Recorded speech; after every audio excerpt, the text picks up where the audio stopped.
There's still the curse. We're still inside the mansion, in imminent danger. We still have no idea how to fix this. Thank God, thank God Isabella came to save us, right? Like, apparently we didn't want her with us, but Isabella isn't gonna take no for an answer, okay? What is you want her to come with us or not? She's gonna follow us, and I'm glad she did. Outside, the rain seems to only intensify. Lightning flashes fleetingly somewhere, white and piercing, and the sky rumbles. No rest for the wicked. I stir first. Once recovered, having regained some semblance of sense and strength. Breathing still hurts, but it's bearable, as is moving. Although every small motion causes a wince, they'll be bruising tomorrow. I can manage. Retrieving my gun from under the bed is easy, but only with some effort. I'm able to drag an unconscious man to the far end of the room, snapping one end of a handcuff on his wrist, while fastening the other on the bed frame. That should keep him restrained for a few hours, in case he wakes up prematurely. All through this, Isabella stays quiet. In fact, she hasn't even moved since. Her hands still shake and taking in long draws of breath, while she stares vacantly in front of her, almost as if she's in shock.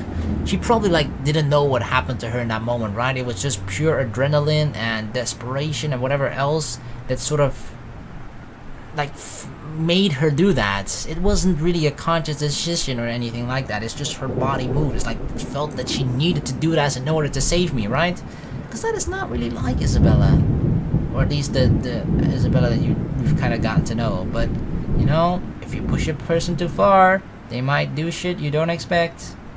Perhaps she isn't even expecting any result, spurred on by some kind of desperation. Now it's sinking in. Unfortunately, we need to get moving. We don't have time to wait for everything to register in our heads.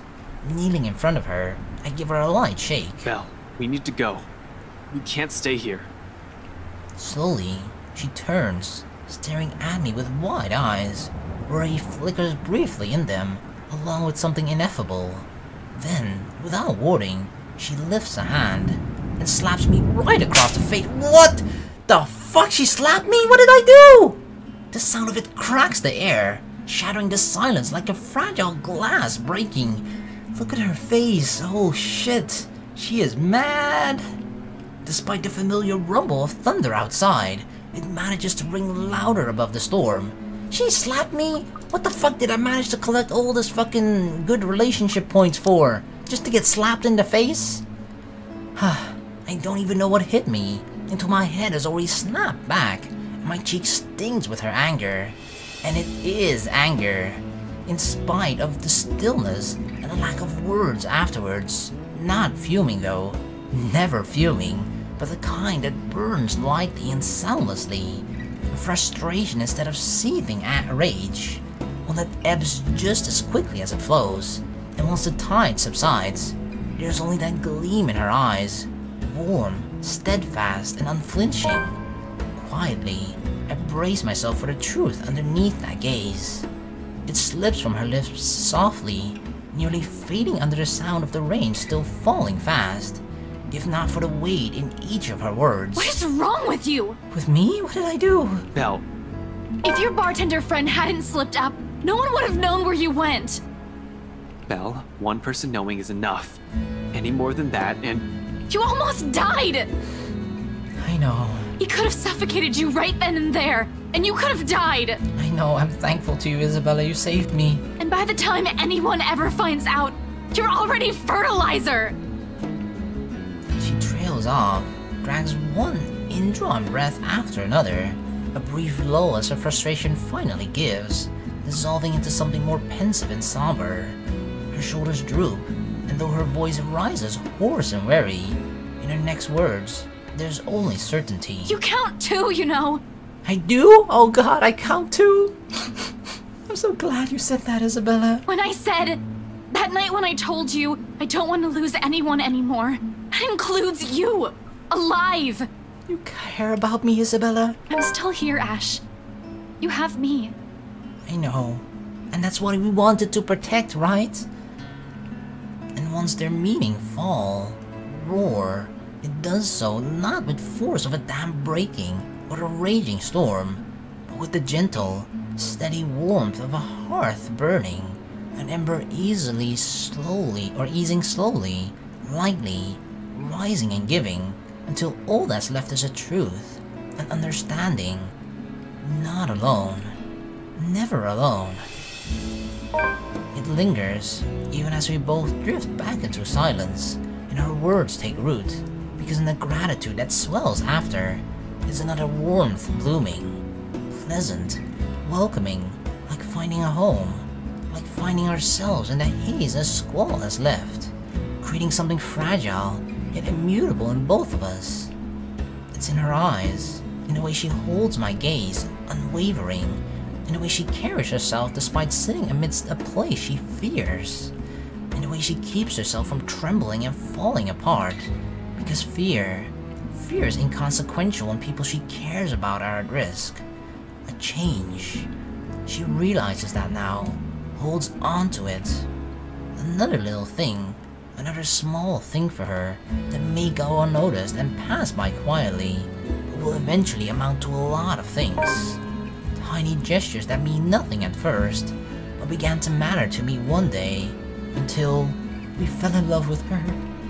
Oh, despite myself, a small smile slips from my lips as the same warmth from earlier unfurls in my chest. Kinda funny, she slapped us and we're laughing. Unhurried, familiar, and bride from all these years I've carried it, but I've never given the word for it. Stop smiling like that, Ashton! I'm not done scolding you! Keep scolding me, Belle.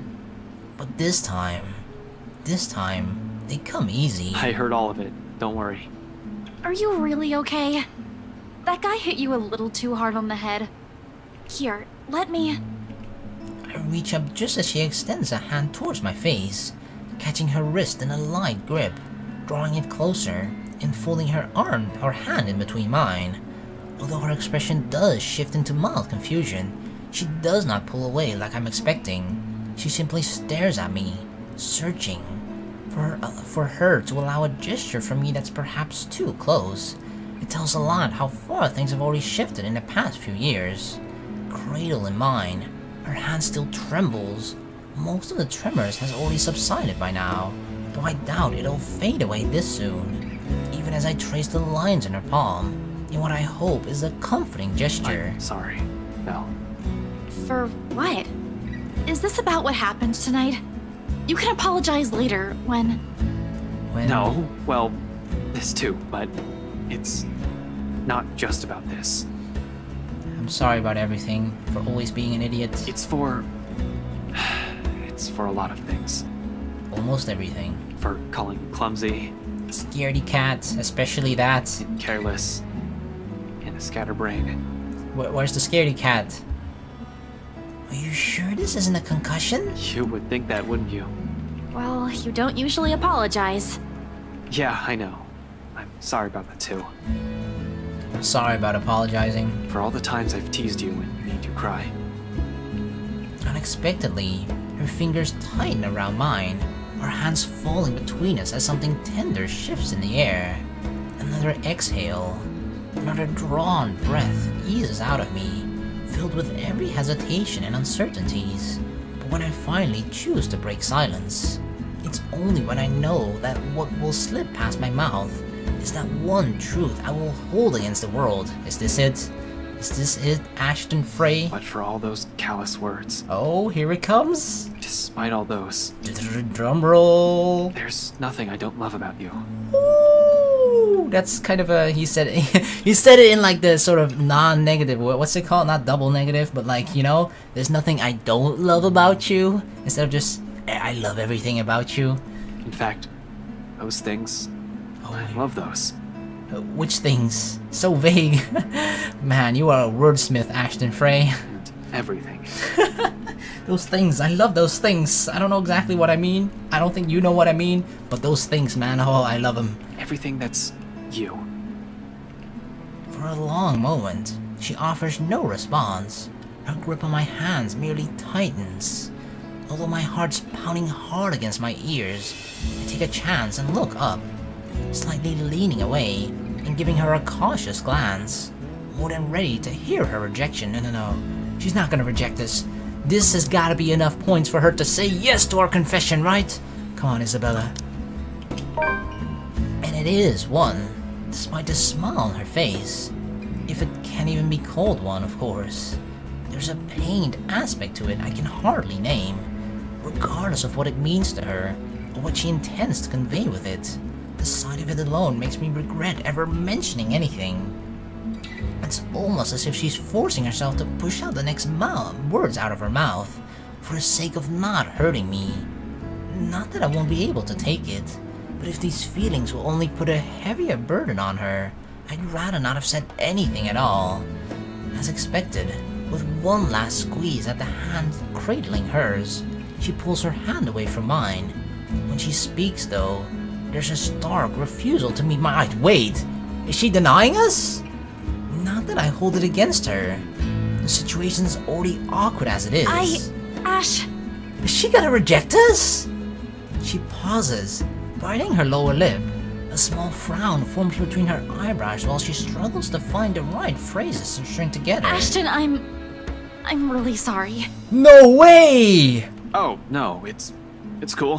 What? I was already expecting that. Kind of. But you don't have to... No, I mean, I can't. What? I can't afford to think of anything other than helping my family. Especially now that Papa's gone. I know the timing of this is incredibly fucking terrible, awful, awkward even. I know it's not the right fucking time, but like, god damn it. It's like kind of like, we could both die tonight, right? That's why I feel like Ash was probably telling it her now, cause there might not be another chance to do so. But yeah, oh my god. They're going to need me more than ever, Ash. I'm sorry. I really can't. This sucks! What? No! Not right now. How about tomorrow, if we survive this shit? I've always known it would lead to this, to some extent. Her family will always come first. Who am I to take that from her? It hurts, of course, but the pain eases, knowing that in spite of circumstances, her heart will always be in the right place. That she's still the same woman I've fallen in love with. It's alright, Belle. Don't apologize. I expected it. If it still matters, that's actually what I love about you. Of course, not that I'm expecting anything by telling you that, but you get the point. Yeah. Yeah. I Thanks, love you. Ash. I love you, Isabella. You get the point, right? I love you. I mean, thank you for loving me. Even after everything.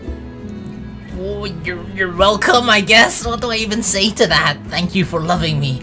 Oh my god. Her response is a smile and a soft laughter.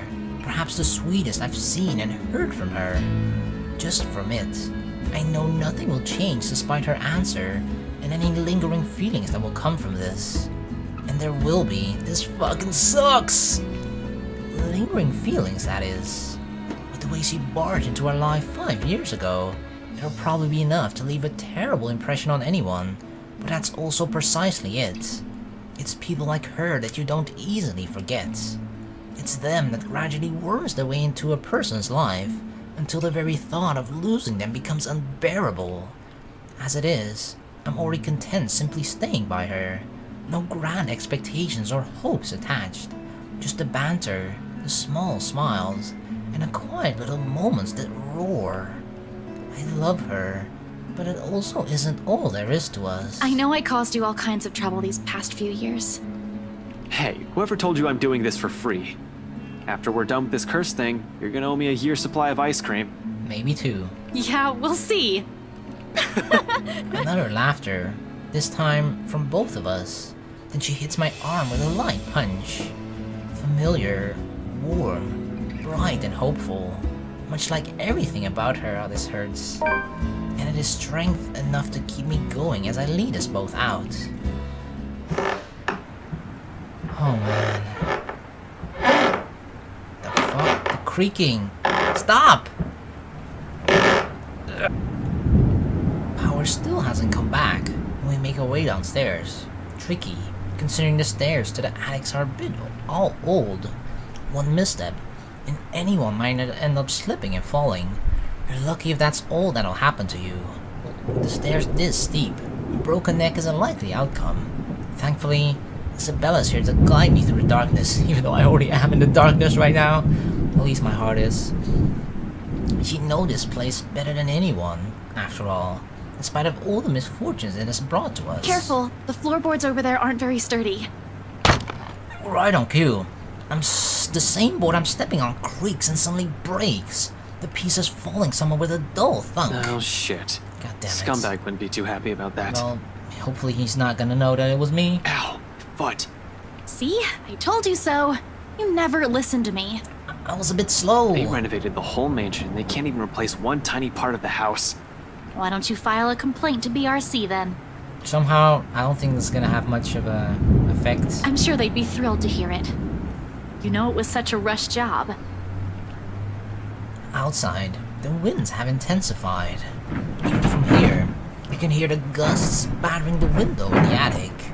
It makes you wonder why, up until now, the only person we've encountered from this house is the butler. Although, to some degree, that makes sense. He is in charge of running the place. Where are the other servants, though? In this storm, wouldn't anyone want to stay inside? A likely assumption is that they're all asleep. The route I've taken doesn't really pass by the rooms they've likely been assigned to as the servants' quarter. However, they've also heightened security. I've brushed it off earlier, thinking they'll be posted a lot closer to where the master's room are, but the second floor is devoid of anyone as well. As if every inhabitant of this place has suddenly disappeared overnight. More importantly, where's that scumbag? I don't like this. I don't like this at all. The fact that we're here right in the fucking middle of it makes me all the more queasy. And that feeling only escalates once we reach the landing, and Isabella swings the door open. Oh, we're in the kitchen? Okay. She pauses abruptly right in the doorway that I almost run into her, a look of confusion in her as she looks wildly around the place, wordlessly taking in her surroundings. Where's Marianne? Where did she go? Did she leave?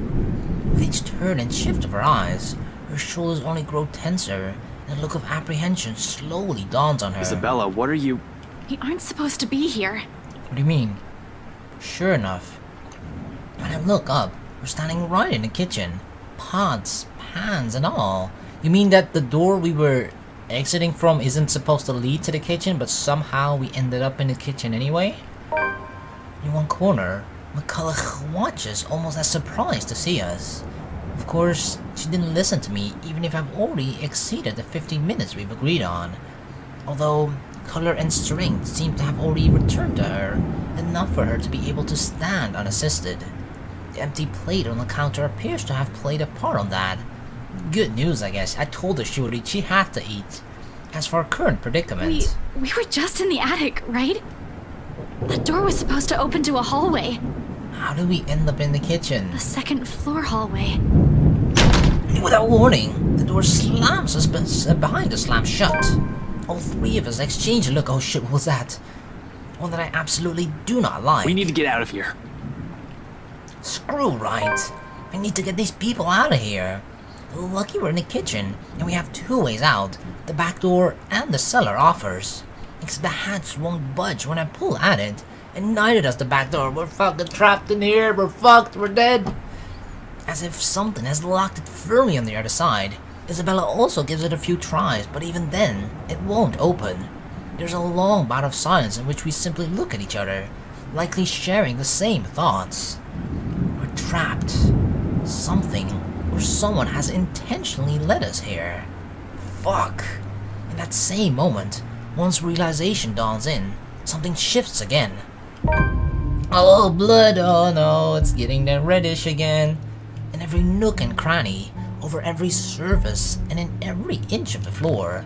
This time, unlike the first one I've seen, it remains, and gradually, the whole room begins to reek of that familiar metallic scent.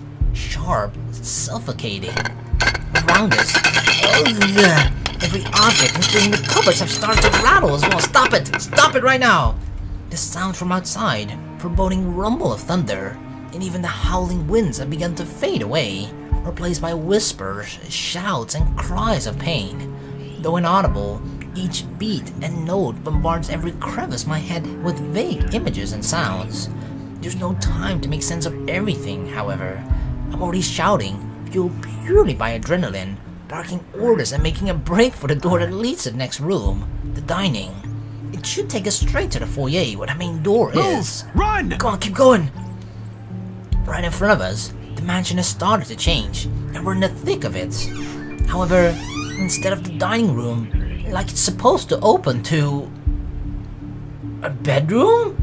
The bedroom welcomes us instead. She's manipulating the mansion somehow.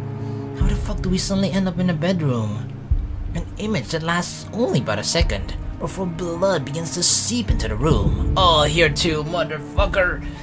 Filtering into the walls, trickling from every nook and cranny. Everywhere, furniture shakes and every beam rattles. Before we can even step back from the horror gradually unfolding in front of us, the door slams shut, a loud thud bringing a sense of dread and chill creeping up in each of us. Along with it is another realization. The whole place is reordering itself. And with the door closed tight behind us, showing no signs of budging, even through sheer force, there's no choice but to go forward and hope to all gods that it'll lead us to an exit. Oh god, the study room. Until then, running is the only thing we can do, spurred by nothing but fear and a sense of desperation to live. It's useless, Ashton. Oh, the voices again. But with each room we pass, it only becomes apparent that the house has no intention of letting us leave. It lured all of us here, and we've fallen for it, playing its. Now it's playing a little game with us, a sordid form of amusement. For whom? The laughter's the only thing we can hear. Oh god, we're just going from room to room, not knowing where the fuck we end up. With every hall we cross and door we slide open, the hope of finding an exit merely dwindles. Of course, she's guiding us somewhere, right? Or whatever, she's making us feel hopeless. So of course she's not gonna eventually lead us to an exit, she's just gonna lead us into every other room that's not an exit. The gun at my hip is useless here. I am useless here. Some fucking genius I am. Some fucking person to trust I am. All of those? They mean nothing in the face of the unknown. You finally figured it out. Huh, Ashton Frey? Just give it up. She will eventually die because of you. And you are going to die alone. Come on, Z-Man, don't laugh at me. Shut your fucking mouth. You know it's true, though. All of it. It's why all you can do is tell us to shut up. You don't want to hear a single word, because you're already aware of it. You already said this before. You can't even admit it to yourself. Who's the coward now?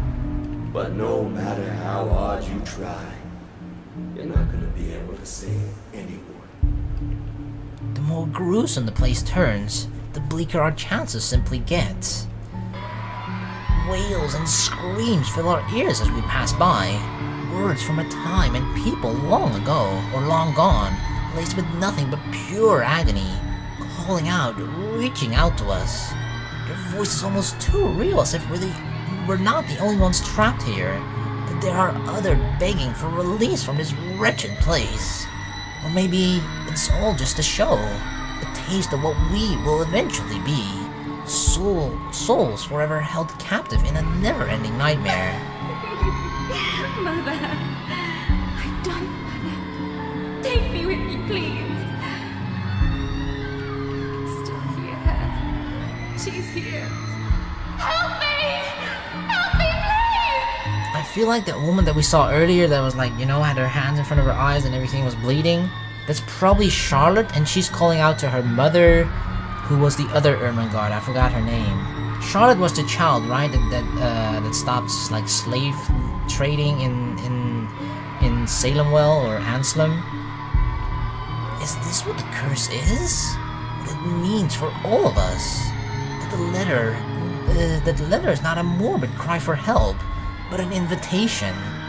a beckoning for unsuspecting souls to be dragged into this place's horrors, to be put under centuries and centuries of torment and agony.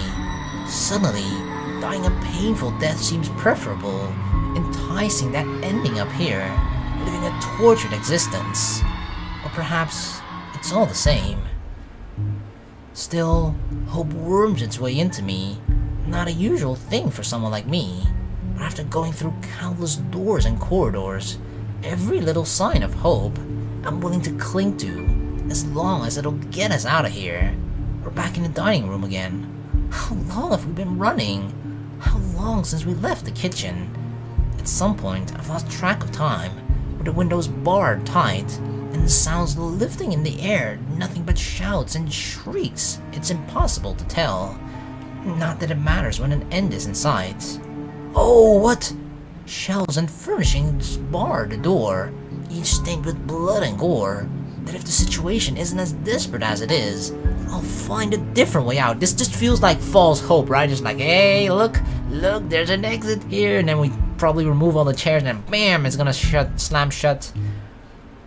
But there's still a gap left at the topmost part for a person to go through, as long as she used the shelves to climb. It's an exit, all right. It also feels like a trap. From here I can spy the familiar walls of the foyer. Relief, only relief washes over me. Although my legs have been strained and taut by all that running, every bone and muscle in my body ache. There's only an easing, a sense of tension relieving while energy back flows through me, again at the sight of an end.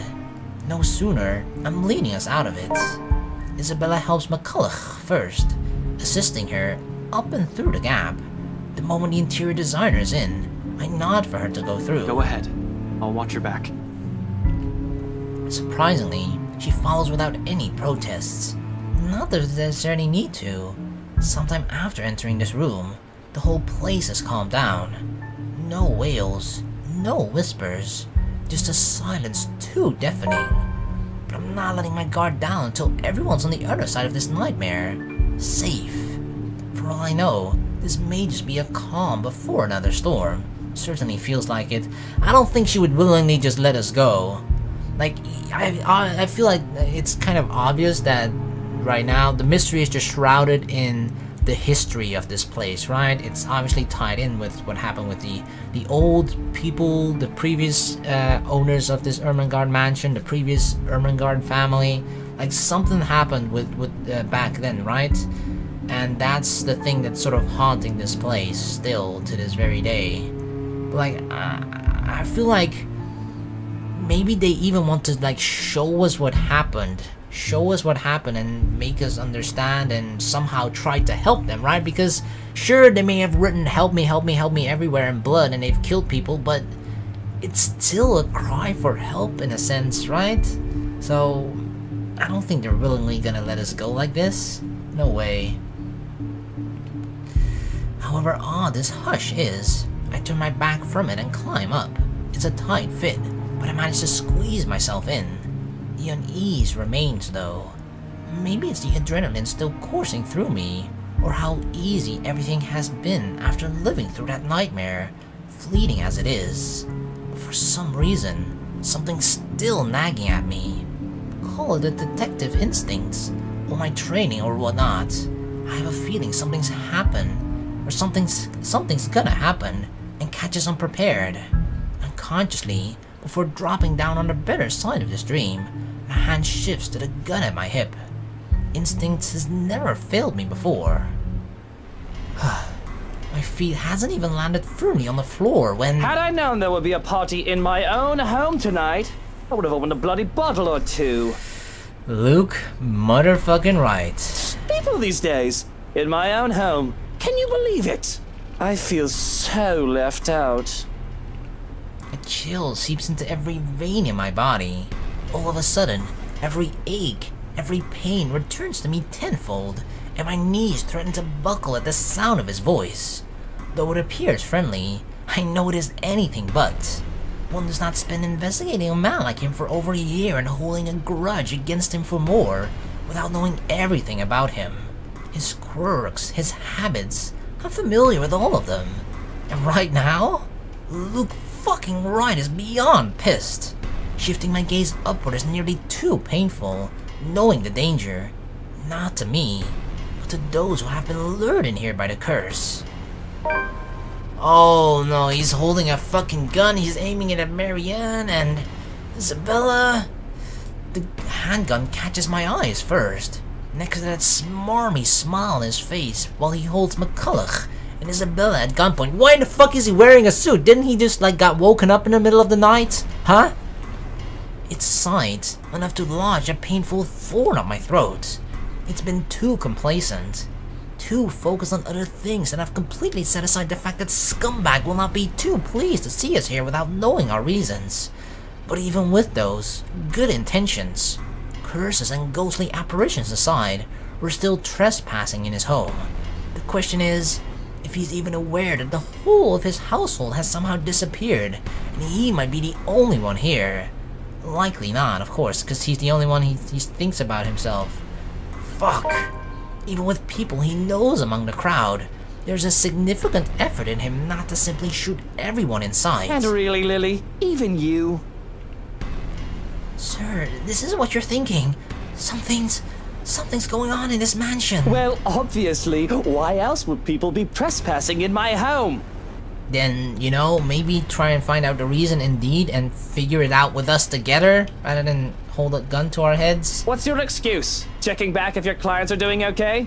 Is that it? Is this what this is? We're doing good, by the way. Sir, please. Oh, please what? We need to get out of this place. You need to leave. Tut, not a good enough excuse, darling. You people are the ones who need to get out of my sight. Don't worry, I might consider pressing lighter charges for the woman. Of course. Can't say the same for Feathers here, though. But really now. I swear, people need to stop breaking into my house. This is how you want to start the week. Why don't we just go with a bloody massacre if we want to surprise people in their homes, huh? I mean, that seems to have already happened here plenty of times before. Casually, he waves the handgun at them as if it's just a mere toy, and his words are no threat. The safety's off on his, nothing stopping him from pushing through with his words. Call me paranoid, but at the slight gesture, I draw my own and level it at him, finger on the trigger, and ready to release the safety catch in case things go south. Oh god, a showdown, no! Oh man! Oh, we're just pointing guns at each other now. He is quick to train his own on me though. And just like that, we're at a standstill, it's a fucking Mexican standoff. Now, Feathers. Manners. Says the one pointing the same gun at me! You're in no position to be pointing that gun at people. Neither should you. Why don't you put yours down first, and then we'll talk about manners. Oh, he talks back. The gall! You know, your kind pisses me off so much. What do you mean, your kind? Shooting him right now will be so worth it, with the way he stares at me like I'm a damn pest. But this isn't what I've come here for. I don't think we can even kill Luke, right? We still gotta play the Luke chapter. It'd be kind of weird if Luke dies in another chapter. Like if we kill him here, for example, and then that means that he's already going to die in his own chapter, right? Meaning we hold no... we don't hold his future or his faith in our own hands in his chapter, but in someone else's chapter. That'd be kind of weird. So that kind of already makes me think, like, fuck. I'm not gonna kill Luke here, or he's not gonna die here, at least. Not that I'm not sure if I even have the intention of doing so. I'm not a murderer. As much as I loathe him, I'm not the kind who will kill people in cold blood for my own gain or amusement. The law will bring him what he deserves one of these days. At the moment, however, we're all in the same boat with this curse, and he needs to understand that. The longer we stand here, the more time we're wasting and losing, something we don't have much of.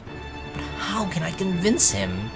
This scum is so full of himself, prefers to hear the sounds of his own voice more than those of the people around him, no matter how much sense they make. Probably the only way I can make him listen is if I beg. No way in hell that's happening, I'm not going on my knees. Maybe I should eliminate the immediate danger first and disarm him. Oh god. Oh god.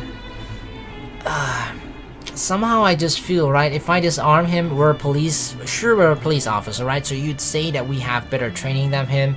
We probably, there's a high likelihood of us under normal circumstances to be able to disarm him. However, we're fucking tired and our muscles are sore and everything like that after everything we've gone through just now.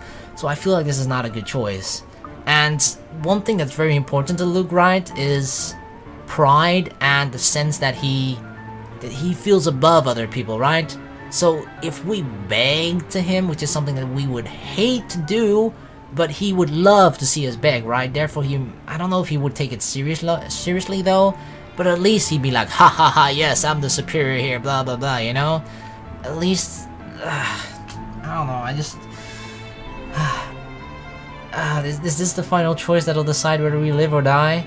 Come on, I've already killed 2 of our characters. I don't want Ash to die either. I feel like we gotta beg here.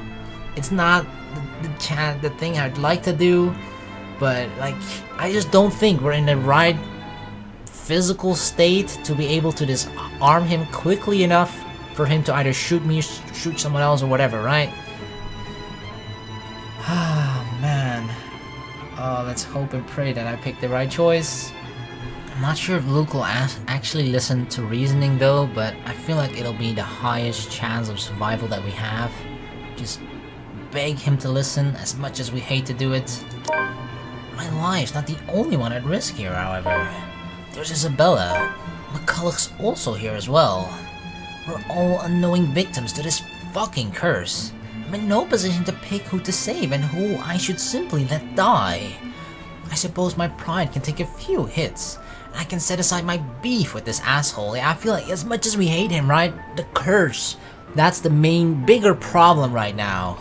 That's the bigger problem that we need to address first. Taking a deep breath, slowly, I lower my pistol. You won this one, dude. Though still on the edge and at ready, in case he does something, I do my best to assume a less aggressive stance. Listen, right, I need you to... You broke into my house, and know. somehow, you expect me to listen like a good little boy. Are you a bit touched in the head, Feathers? I'm not the one breaking laws here. Not at the moment, maybe. Look here, fucker. If I wanted you dead, I could have done it so many times already. In fact, I can easily shoot you down right here, right now. And you won't be able to do a damn thing, even with that gun. Maybe antagonizing him wasn't the best idea, Ashton? You know? Especially after taking a less aggressive stance. Suddenly, he laughs, almost howling in fact, like I've just told him the best joke he's heard all his life. The only thing missing is for him to keel over and start rolling around the floor. All while I do my best not to sock him with the sorry end of my pistol. You have guts, Feathers. You have guts. Did you hear what you just told me? You've just threatened me inside my own house. My own home. I heard the words that came out of my mouth, yeah? You know what I'm thinking right now? Uh-oh. In another lifetime, we would have probably gotten along well. Yeah, maybe. Maybe if you didn't kill my fucking aunt, you know? He's right on that, at least. I might have ended up like him. If I didn't have Professor Andrew, Rebecca, Zach, and Isabella. One mistake, and it would have been too late for me. But I had friends, you know? I had friends and people who cared about me. Which is what probably he lacked, which is why he ended up like he is now, right? Like, everyone's susceptible to that, but your surrounding, your environment, shapes, changes who you become and who you are. With his laughter, rings all of those possibilities I could have lived, but have never been given a choice.